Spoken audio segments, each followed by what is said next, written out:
জুলাই বিপ্লবের মতো ঘটনা ঘটে বলেই অত্যাচারী শাসক স্বৈরাচারের পতন ঘটে।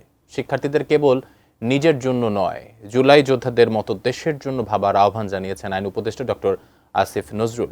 শনিবার রাজধানীর পূর্বাঞ্চলে চায়না বাংলাদেশ ফ্রেন্ডশিপ এক্সিবিশন সেন্টারে ও লেভেল এবং এ লেভেল পরীক্ষায় কৃতিত্ব অর্জনকারী শিক্ষার্থীদের সংবর্ধন অনুষ্ঠানে কথা বলেন তিনি।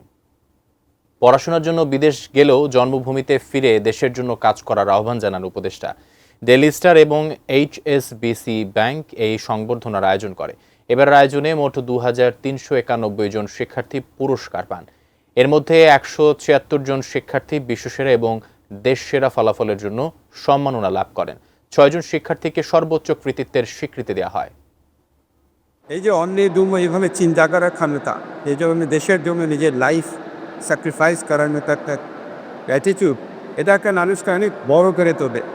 এই ধরনের ঘটনার ইতিহাসে ঘটে দেখেই নতুন নতুন রাষ্ট্রের জন্ম নেয়, রাজতন্ত্রের পতন ঘটে, স্বৈরাচারের পতন ঘটে এবং অত্যাচারী শাসকের পতন ঘটে, সভ্যতার বিকাশ হয় এবং তোমাদের মতো ছেলেরা, তোমাদের মতো মেয়েরা নতুন নতুন স্বপ্ন দেখার সুযোগ পায়।